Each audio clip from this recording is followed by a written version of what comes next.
I'm ashamed to say that the sob story worked on me, and I thought that maybe he just was slipping. But no, he's evil. He's evil, and I wanted him to die, and he did. And I'm so glad he died because he was evil and I hated him.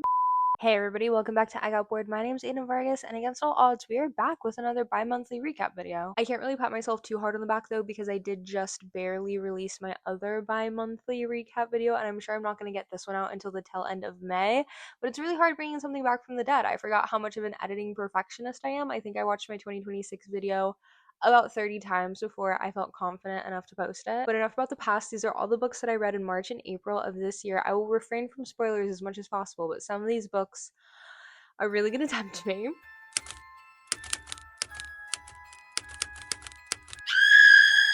Between March and April, I read 11 books. That's 6 on my Kindle, 1 physical book, and 4 audiobooks. I gotta say, I'm like really impressed with myself because I did end up going through a reading slump. And then when I recovered from that slump, I did get stuck in an obsession, coupled with the fact that I just discovered that I am apparently a very slow reader. I always thought of myself as average paced, but for my birthday, I went on like a little picnic reading date with my husband, and I started the long walk as soon as we sat down, and then an hour and a half went by and I was only on page like 30, which is kind of really super embarrassing. I will say I think I read physical books a lot slower than I read books on my Kindle or my phone, so I'm gonna try and give myself that little excuse. But yeah, I'm kind of ashamed. I had no idea how much of a slow reader I am. But that kind of sucks because I have a lot of books that I need to get through. If anybody has any tips and tricks on how to fix that, that would be greatly appreciated because I'm not accomplishing any of my reading goals at this rate. And speaking of goals, spoiler alert, I did not read a single book off my Goodreads 75 challenge because of my aforementioned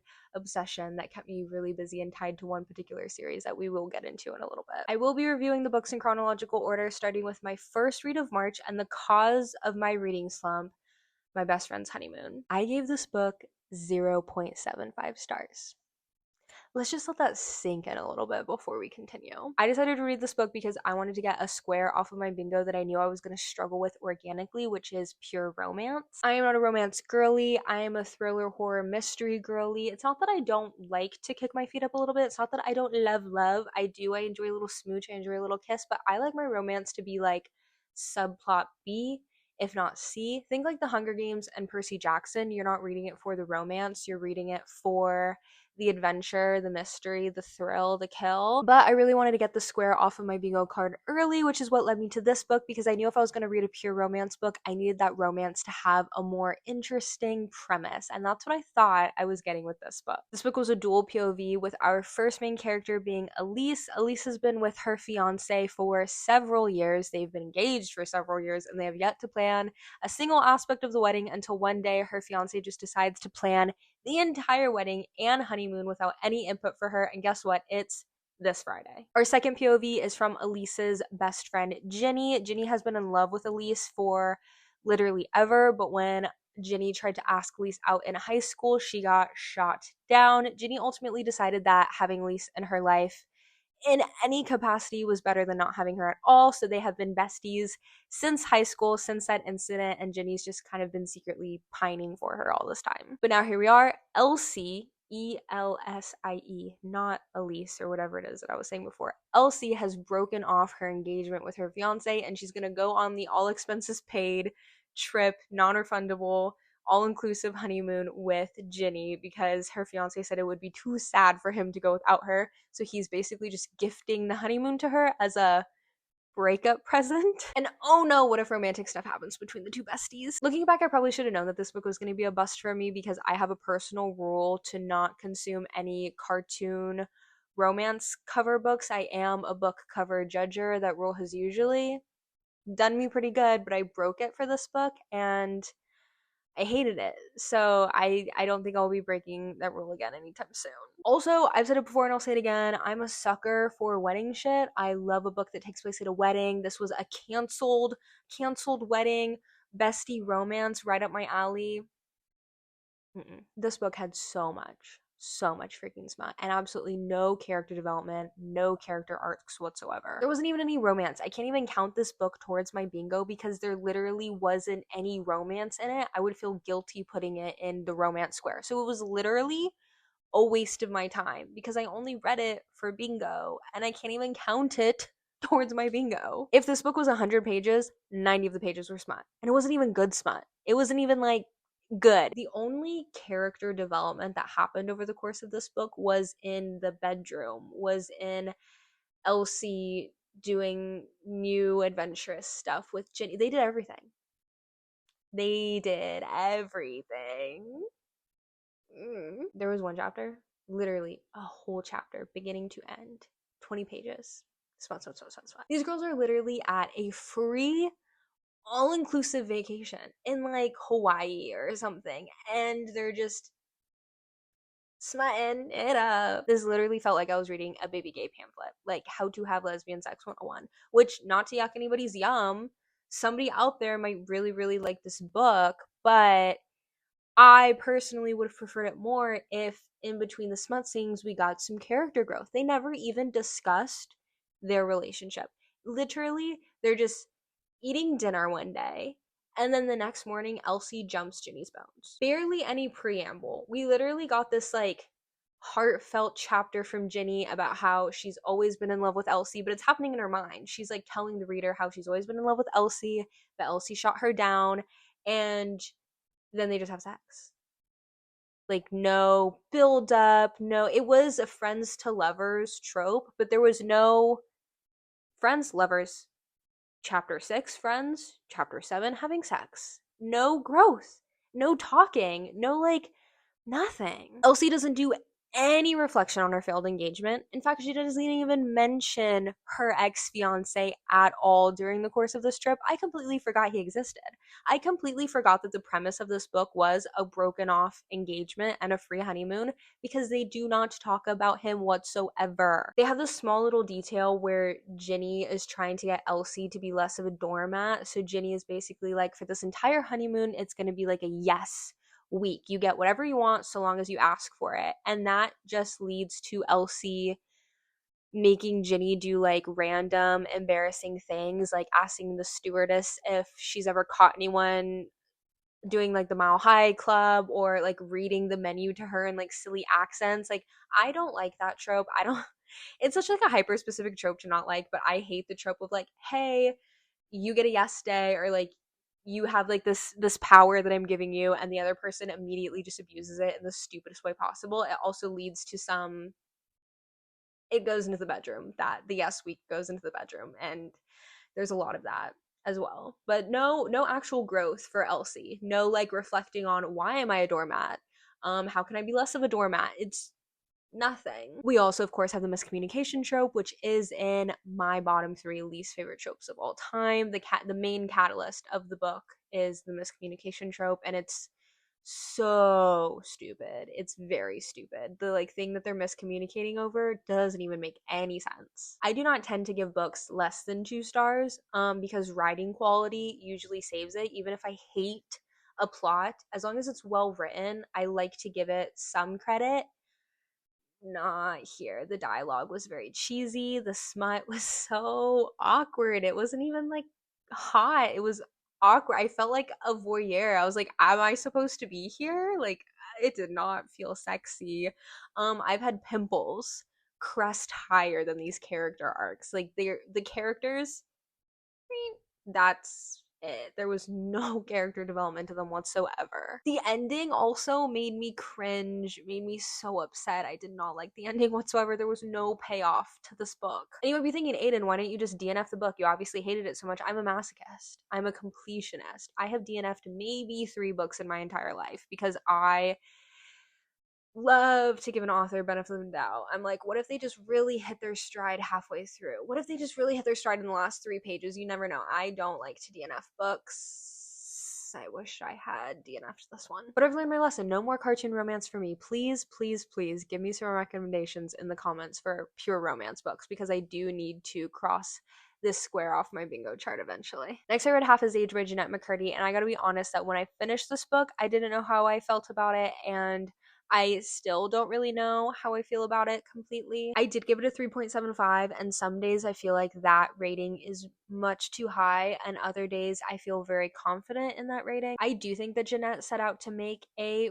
polarizing book, and she succeeded, and I know she said in multiple interviews that she doesn't do things purely for shock value. And while I don't completely believe that, I do believe that Jeanette is a victim of circumstance, and that circumstance may have just given her a very dark and cynical tone in her writing, because this book does come off as very dark and jaded and cynical and just raw and blunt and vulgar. I did audiobook I'm Glad My Mom Died before audiobooking this one, and I'm really glad I did, because I feel like it gave me some context into Jeanette's life that sort of gave me maybe some unintended context to this book as well. There are a lot of similarities between Jeanette's life and the life of our main character, Waldo. This book is from the first person POV of our main character, Waldo. She is a senior in high school. She has a very jaded outlook on life. She is the sole provider for her and her very, very male-centered mother,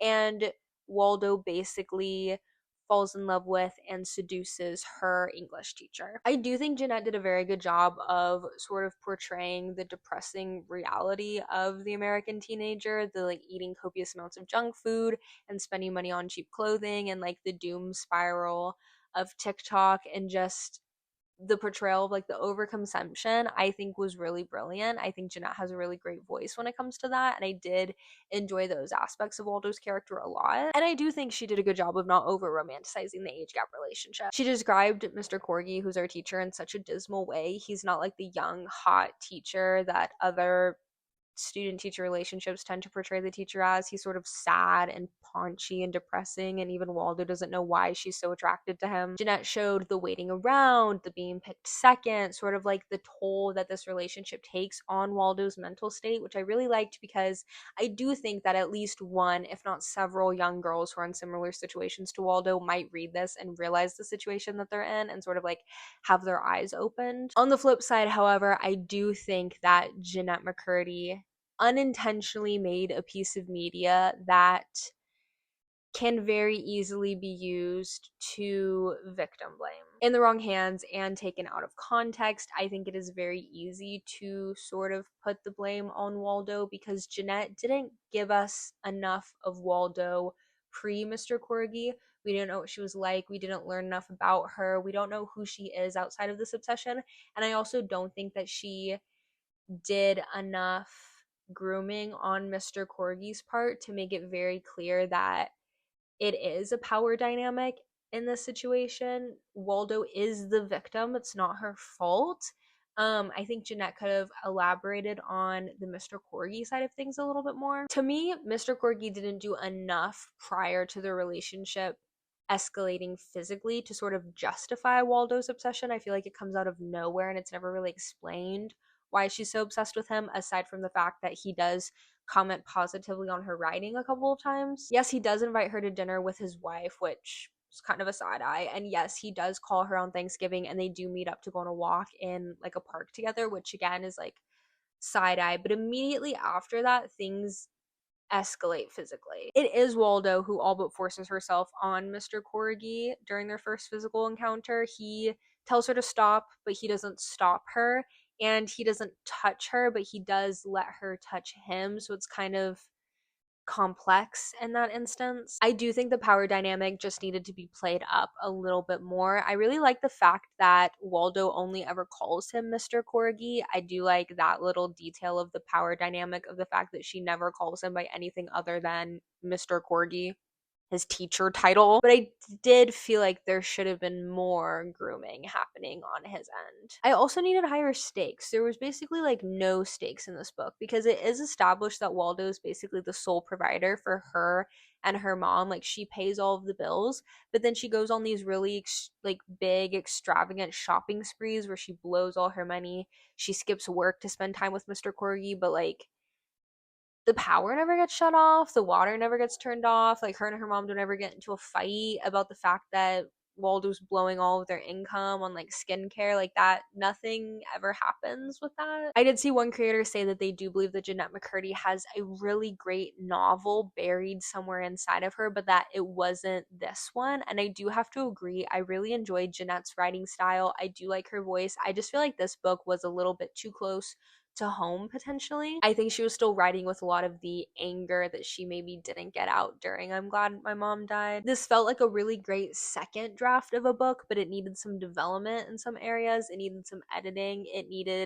It just needed a little bit more elevating. Am I going to change my rating? No, because I don't tend to go back and change my ratings. But as I've sat with this book longer, I'm seeing a lot more faults than I did when I initially finished the book. Faults that I do think I overlooked due to the overwhelming amount of shock factor, whether Jeanette intended for those scenes to be for shock value or not. My second failed attempt at a romance read was In the Dark by Chelsea Curto, which I gave 2.75 stars. I only read this book because my favorite local bookstore posted it on their story and the cover was giving slasher romance. The premise was that our female main character, Max, who hates being scared, gets lost in a haunted house and runs into our male main character, Hunter. He's hot, he's tall, he's wearing a mask, she's intrigued. He has a dark secret, romance ensues, or shall I say lust. They hook up in the haunted house, no names exchanged, totally normal. Then he proceeds to stalk her until she falls in love with him. But don't worry, because he still continues to stalk her. But don't worry, she loves it. It is dual POV, so you do get to witness the stalking from both sides. Don't worry. I know you were worried, but don't worry. You do get to see both his stalking and how it affects her. And I will say the only redeemable trait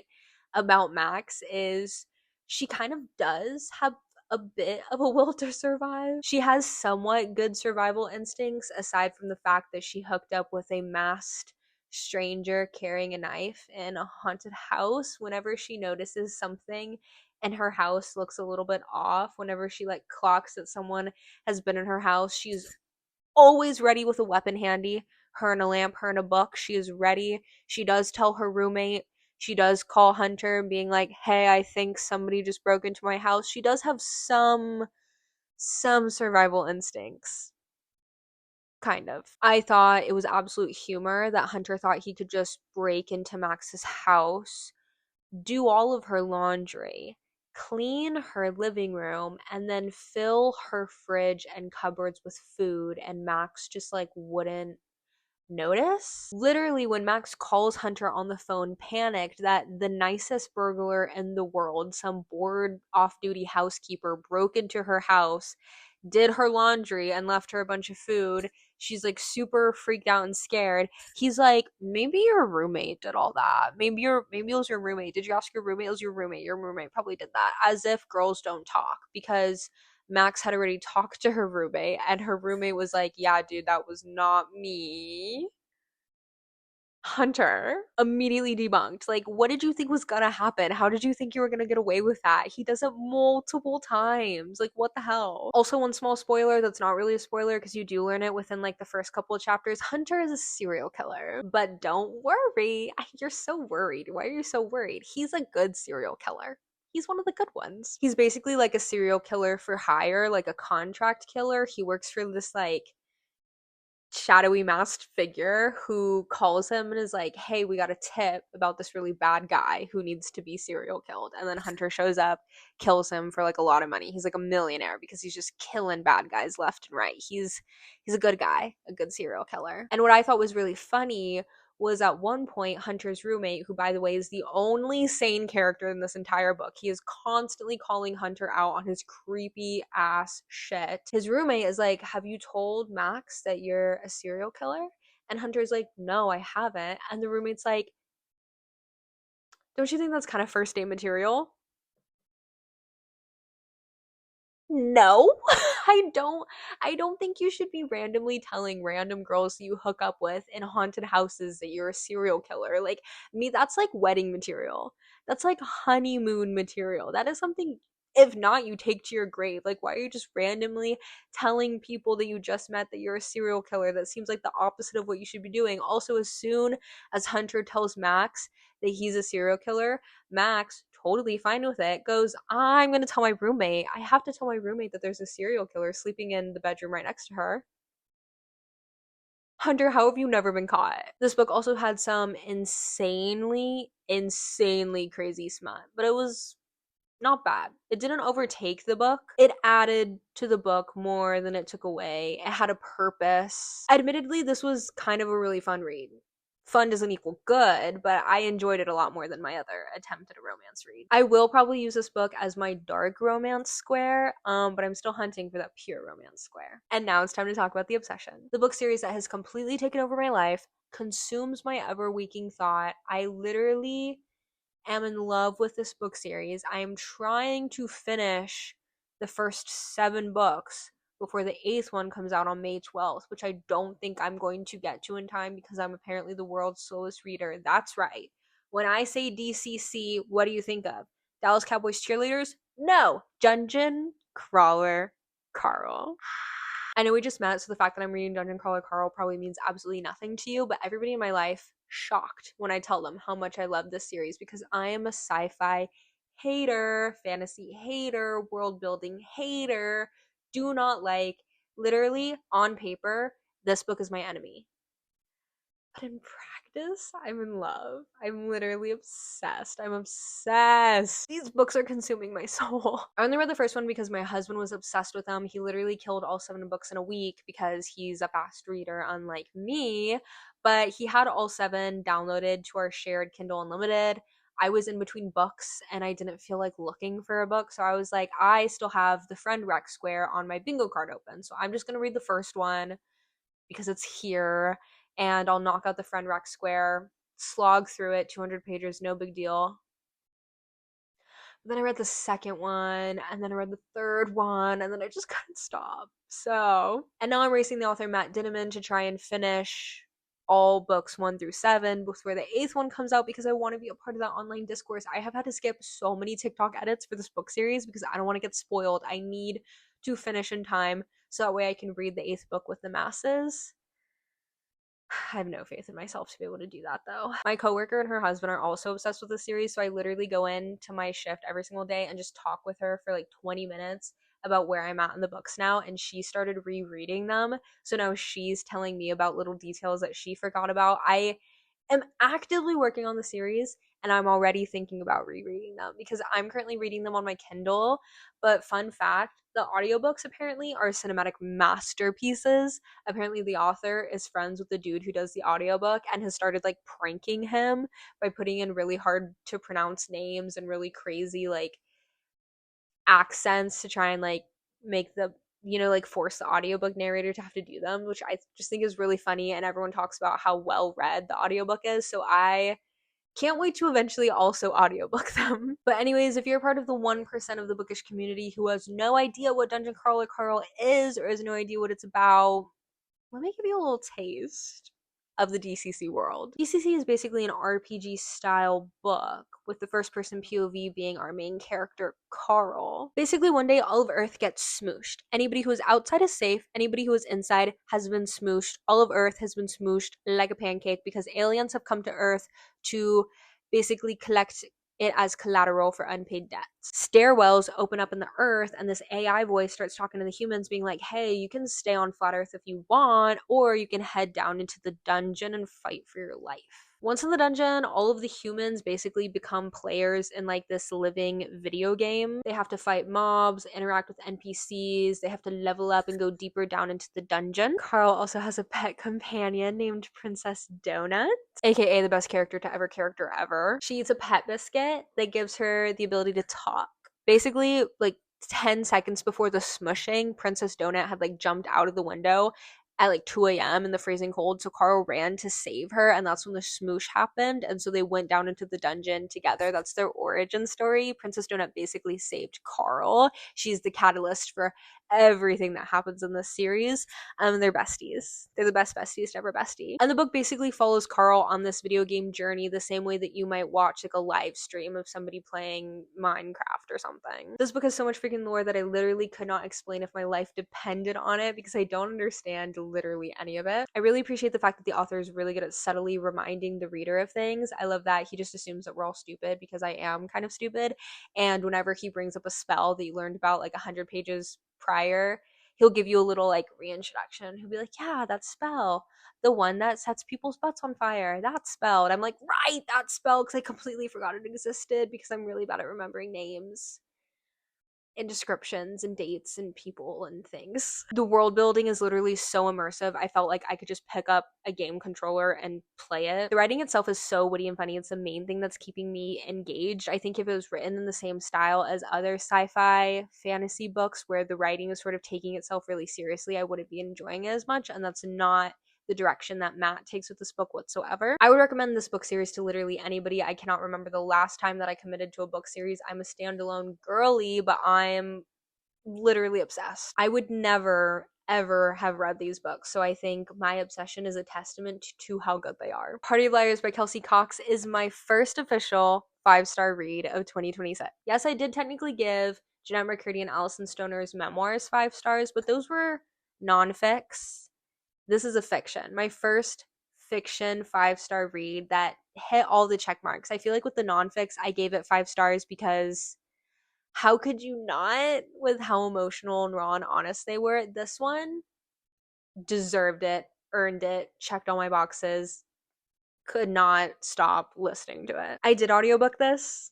I have a love-hate relationship with audiobooks. I feel like I only ever audiobook 2 types of book. The first one being books that I would absolutely never ever read. I just need something to listen to, so I'm like, might as well listen to this one because it's available, and it ends up being like a 3 or something unassuming, and I'm like, yeah, I'm The second type of book being books that I would have picked up and read myself, but I didn't necessarily have time to do that, so I figured I would audiobook it, and it ended up being a fucking amazing read.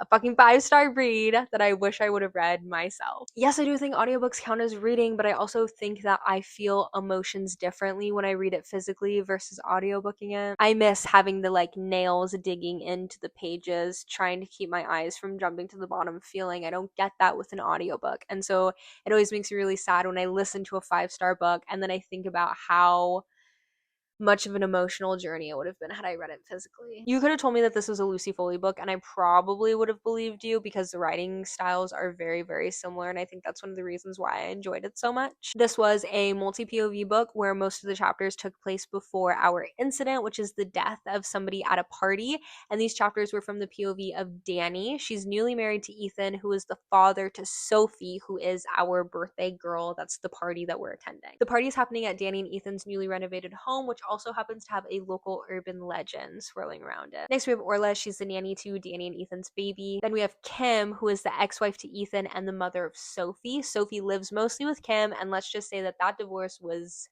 less than amicable. And then lastly, we have Michaela, who's Sophie's best friend. She's just a small town girl. She's a small town girl who does FFA. How is she best friends with a cheerleader? She couldn't harm a fly. She has no secrets. Or does she? We do also get a few third-person omniscient chapters after the death of our mystery party guest. It's basically just like the air of the party while the police are investigating, the gossip, just basically raising the stakes for the reader as we try to figure out who may have died. Basically, the locals from the small Texas town, which, by the way, I hate consuming media that takes place in Texas. I was born and raised in Texas for 23 years before I moved to Pennsylvania, and I have never liked consuming media that takes place in Texas. I feel like it hits a little too close to home. It's like when you're watching a movie and they use modern day slang or something. It just makes me really, really uncomfortable, especially because I don't know if Kelsey Cox is from Texas or if she just did really, really good research, but her book was...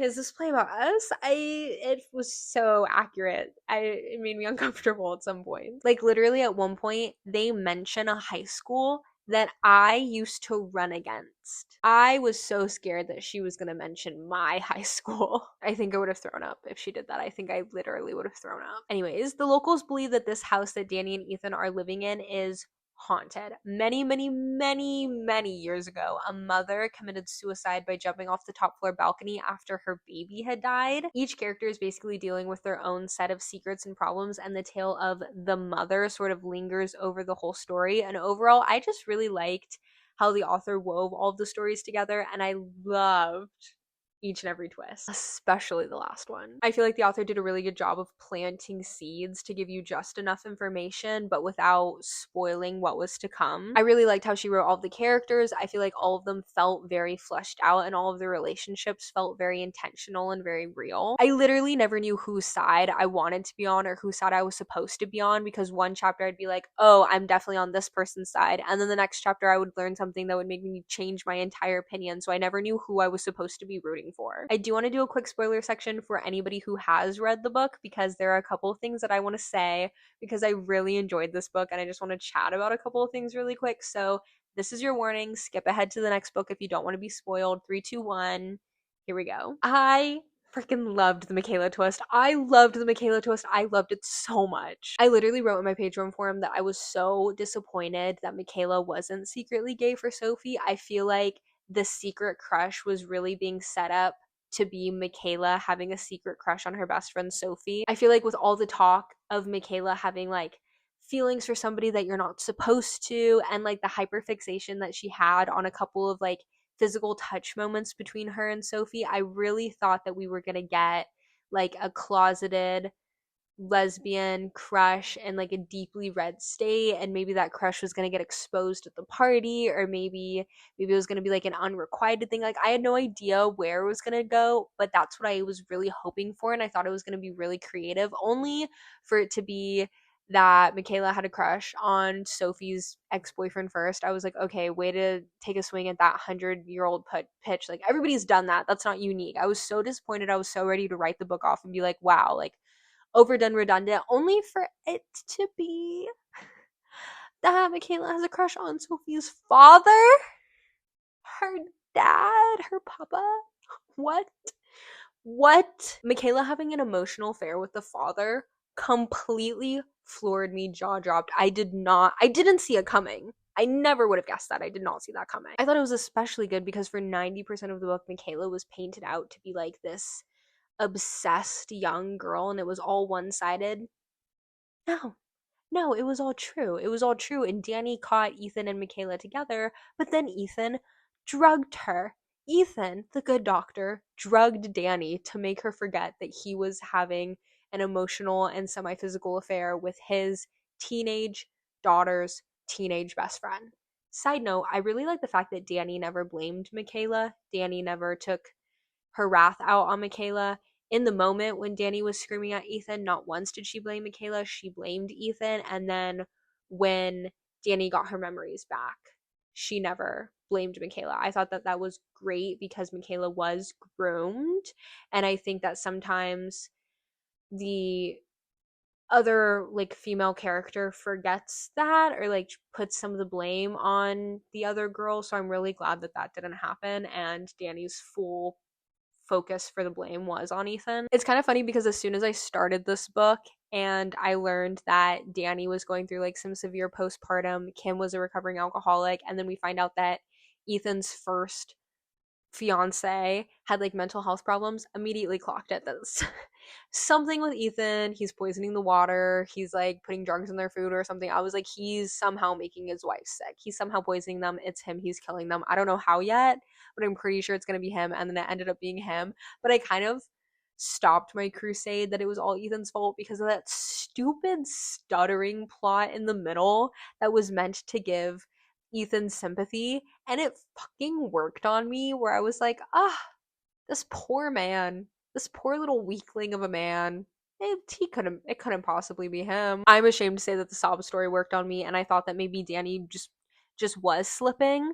But no. He's evil. He's evil, and I wanted him to die, and he did. And I'm so glad he died because he was evil and I hated him. I'm so happy Danny got the baby and the money, and she became friends with Orla, and she kept Orla around to like keep her as like a surrogate grandmother to her baby. I love how she became friends with Kim, sober Kim. Yes, I love to see a character turn themselves around for the sake of their daughter. I love when two women can come together, blame the man, and realize it was the man and not them. This book literally had the best ending. It's the ending that I was hoping for, and it's the ending that I got, which rarely happens, so I'm really happy.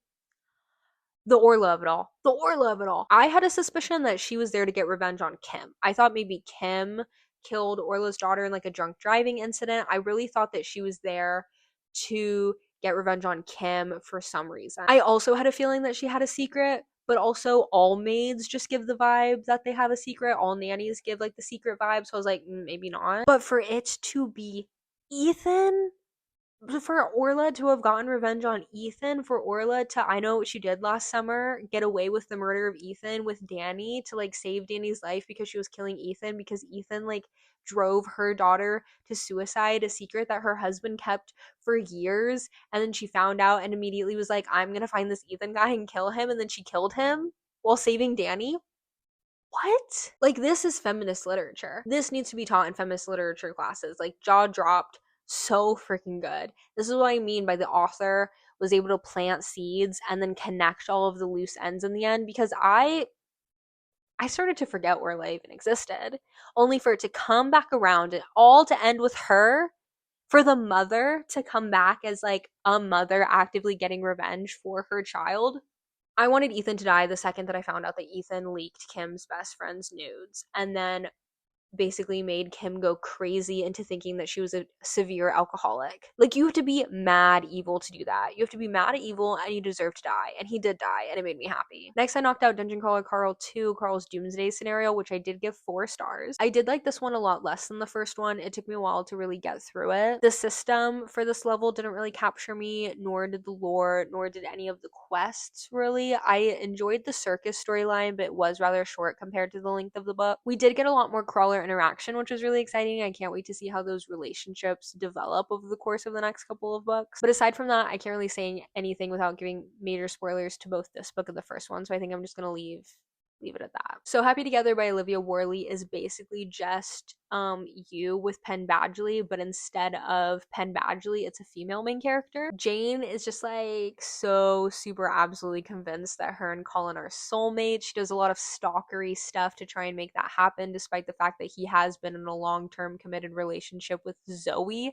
since basically the week after he dumped Jane. I really did think that reading from the POV of like a delusional character was going to be an easy add to my most insufferable main characters list, but the author did a really good job of making you sympathize with her. I did find myself drinking the Kool-Aid a couple of times and believing the crazy that Jane was spinning until I remembered that she was crazy and all of this was inside of her head and none of it was actually real. I really liked the female friendship that blossomed between Jane and Zoe as well. And aside from that, I can't say much without literally spoiling the entire book. The plot of Jane being obsessed with Colin is the main driving factor for all of Jane's decisions, and it's the cause of how she comes to be in the situation that she finds herself in, but it's not actually the main plot of the book. We do get a pretty big twist about halfway through the book that kind of changes the entire genre. It goes from like a campy, obsessed rom-com to more of a true like horror mystery thriller, but not in the way you'd expect based on the synopsis. I did really love the end, but then it kept going, and those extra few pages are what really tanked this book down to below a 3 for me. I just felt like the first ending was perfect, and then the author felt the need to keep going, to over-explain, to throw in one last twist, and I always find that a last-second twist does more harm than good to a story. In this case, I felt like it ruined the entire story. It really changed my perception of the characters, and it made the motives behind the things that they had done like really overdone and kind of lame. It truly was like a needlessly disappointing end to a book that up until that last twist I was surprisingly enjoying a lot. Dungeon Crawler Card number 3, The Dungeon Anarchist Cookbook, probably my favorite book in the series so far. I gave it 4.5 stars and my attention was literally captivated from start to finish. I think this was my fastest read out of all the DCC books because everything from the system to the crawler interactions to the development of Carl and Donut was just so addicting. This book takes place within a really confusing train system. I love the fact that Matt included a disclaimer in the beginning letting readers know that the system is confusing on purpose and only the crawlers need to understand it, so don't get hung up too much on that because I got lost about 2 chapters in. I feel like if I was actually in the dungeon, I could have figured it out to some extent, but trying to understand it while reading was just way too hard, especially because Carl would refer to all of the mobs by both their video game title and also either by what they looked like or like what their special power was. So I kept mixing up the mobs and forgetting where they originated from. So I just gave up on all hope of understanding the system and just focused on the story itself. And it was literally fantastic. I do want to include a brief spoiler section for this one so I can share some of my more favorite and more jaw-dropping moments in the book. So I do recommend skipping to the end of this book if you haven't read it. And if you think, I'm never going to read it, I was you. I told myself that I was never going to read the series, and now look at where I am. So I recommend that if you haven't read this book, skip to the next one. Don't spoil yourself. That is my warning. 3, 2, 1, here we go. I am literally fucking obsessed with Katya. I was low-key really upset when she joined the group because I thought she was going to be boring and sort of like an experience suck. I've never been so happy to be wrong. Her killing Helga literally made my jaw drop to the fucking floor. That was probably the best twist that Matt could have done. I knew that as soon as we linked up with Helga that she was going to do some sort of assassination attempt on Carl. I knew she wasn't going to wait. I knew she was just going to do something crazy. And I had no idea what it was going to be or how it was going to end. I do think that Carl was insanely stupid for not telling Donut. Like, I get it. You're scared she's going to leave you and you still think of her as a child, but she wasn't going to leave you. Dude, she literally wasn't. So it kind of like irritated me that Donut had no idea what was going on. But anyways, I had no idea how Helga was going to do it. But as soon as it started getting close to it, I had a feeling and I was like, how are we going to get out of this? What's going to happen? Katya killing Helga? Pretty great way to put an end to that storyline. Helga was a terrible leader, and the dungeon is better off without her. 10 toes down. I said what I said. And then the scene where Carl gets sucked into the portal and he's saying goodbye to Donut and for her not to come in and to like go with Amani because Amani will protect her. Only for all of his friends to step in and save him. That was my Avengers Endgame. So many emotions. So many. I was moved to tears and I had full body chills and I had a love-hate relationship moment with Matt in that moment because he made me feel so many things. And then Mordecai. When are we gonna get a full backstory for Mordecai? When are we gonna get a little novella with the full backstory for Mordecai? I need to know. I need to know this man's history. I literally dropped my phone when he got banished. I was in my car eating during my lunch break. I read that he got banished. I choked on my Cheeto and then I ran inside to talk with my coworker about the fact that how are they going to survive without Mordecai? How? Oh, Katya is a fucking badass and solved the entire system. That's how. I want to know more about Mordecai.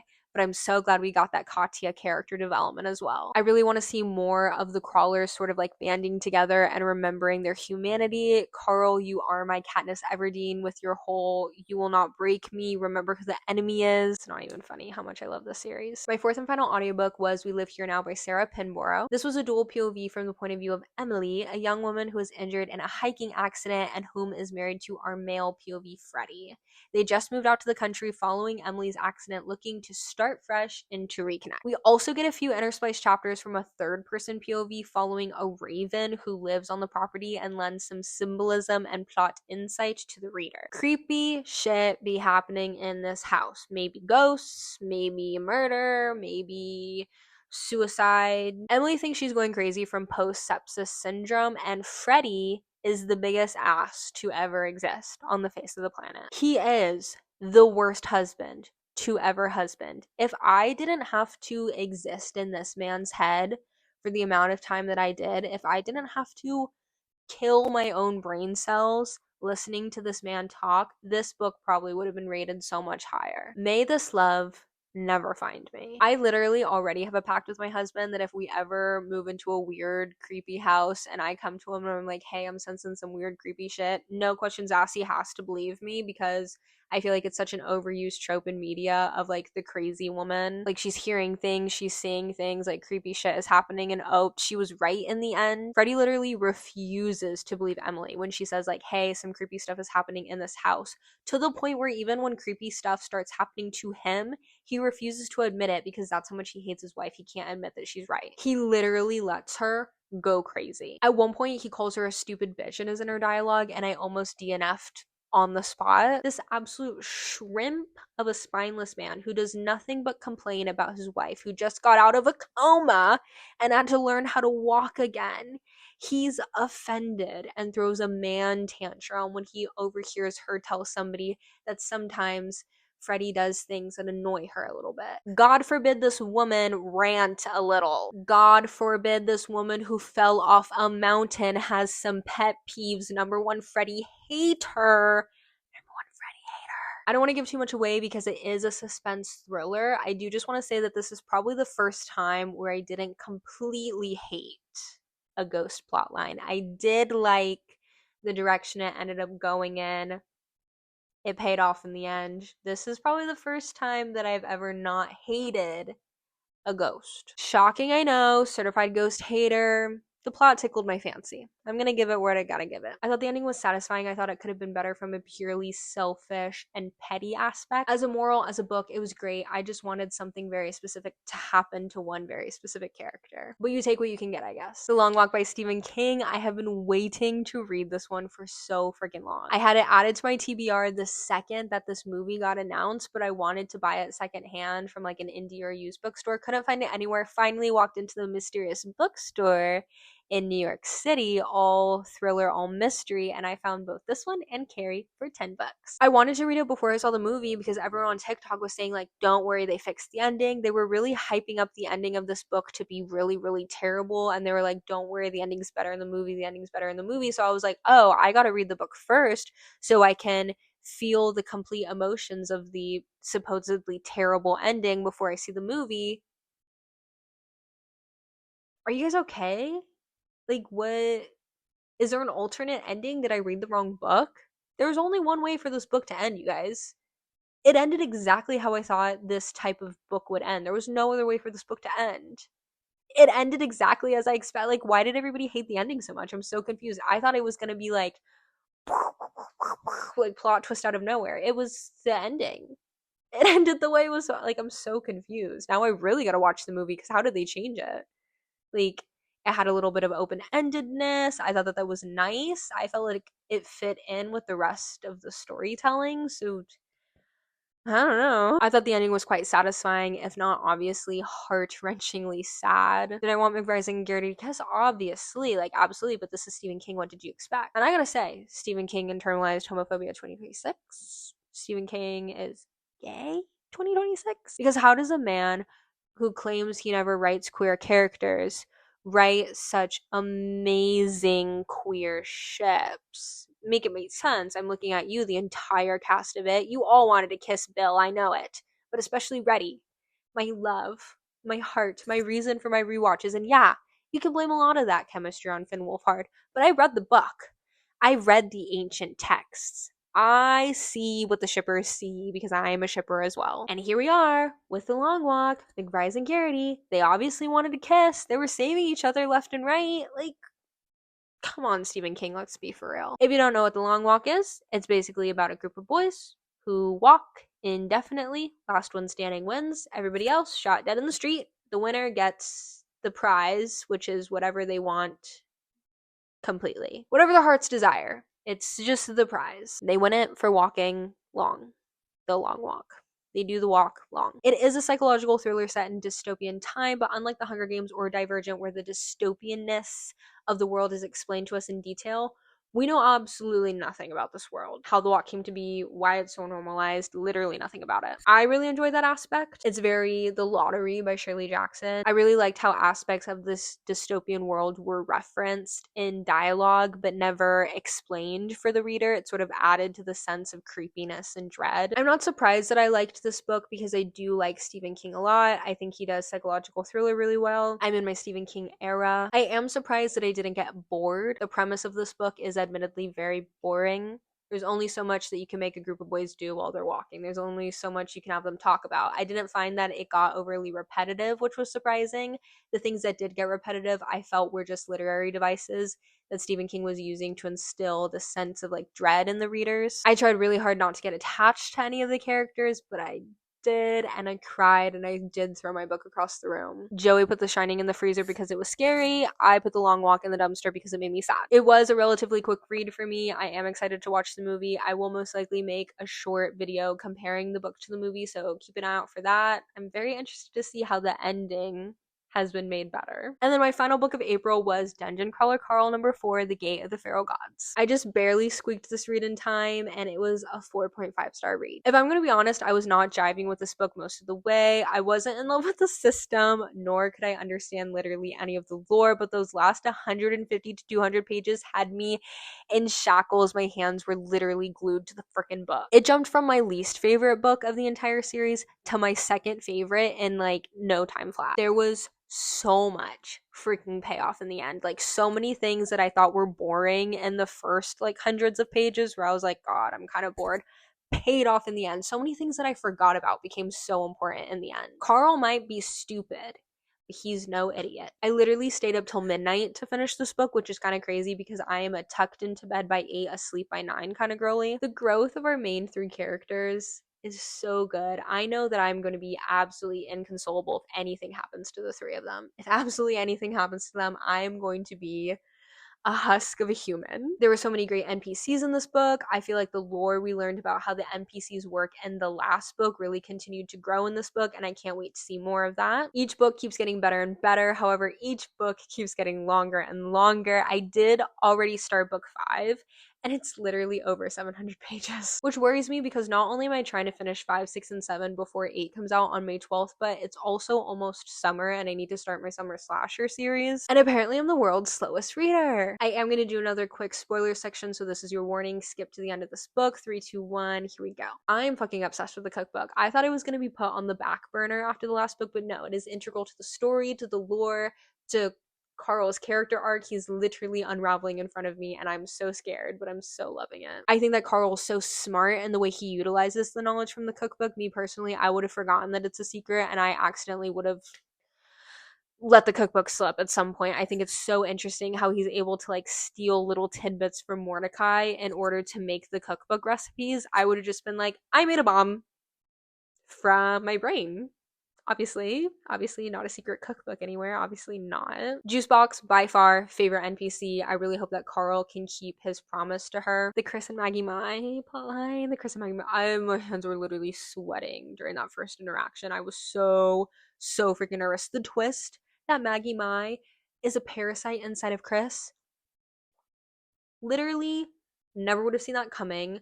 My question is, did she target Chris specifically, or was it just like happenstance? Because personally, I feel like Amani would have been a better choice because Carl and Amani were closer, but like, how did that come about? I'm literally so heartbroken that Brandon died, thinking that Chris hated him when that's not at all what happened. I was so glad that Carl killed Maggie, only to turn around and make another enemy. Carl, what are you doing, my guy? Why do you make so many enemies? Quan, I hope Carl rips off all of your limbs. I hope he rips them off limb by limb. You don't deserve limbs. Carl's right. You're literally so fucking strong, and you could be saving so many people, because it's the thing that I keep like having to remind myself. It's not the Hunger Games where only one person can survive. All of them can survive. All of them can get to the bottom of the dungeon together if they just help each other out. So why are you so selfish? Why are you killing other players? How evil do you have to be? The God twist? Chef's kiss. I completely forgot about the orb. I completely forgot about summoning. I completely forgot about the fact that you could choose a god to worship. I thought that it was a beautiful little tie-in, and it fucked Quan over, which made me even happier. This is what I mean about this book having so much payoff. Like, so much got introduced in the beginning that I completely forgot about it, and then it all paid off in the end. And then Katya. Not my Katya. She's leaving the party. And I'm so sad because she's literally my favorite character. And I don't want her to leave selfishly. Fuck the daughters. Screw the daughters. Why are we saving the daughters? Like, stay. Please stay. I'm really enjoying her character arc when Carl and Donna got sequestered and Katya kind of like stepped up. I really like the fact that Carl has helped her find the badass inside of her. I really like Carl and Katya's like sort of sibling dynamic, and I'm really gonna miss her. Like, I know she's probably still gonna be in the book, but she's not gonna be as like integral, and that makes me sad because I literally fucking love her. Also, we need to talk about Carl and Donut getting sequestered because Carl assassinated Lolita, or however you pronounce her name. Don't mess with this girl. Carl, sweetie, I'm concerned, but I'm loving it. I'm literally trying to read these books as fast as I possibly can. I probably have so many other favorites from this book that I haven't even touched on because there's literally so much jam-packed into every single one of these books. I cannot wait to read the next 4. Okay, those are all my reads for March and April of this year. I'm kind of shocked that I was able to get so many in since apparently I'm the world's slowest reader. Please let me know in the comments if you have read any of these books and your opinions on them. I love to talk about books. I love to discuss books. It's my favorite part of reading. Also, please feel free to drop any recommendations you might have, especially for romance books and summer slashers because summer slasher season is fast approaching. I have my Fable and my Pagebound linked in the caption if you would like to connect, and I'll see you in the next chapter.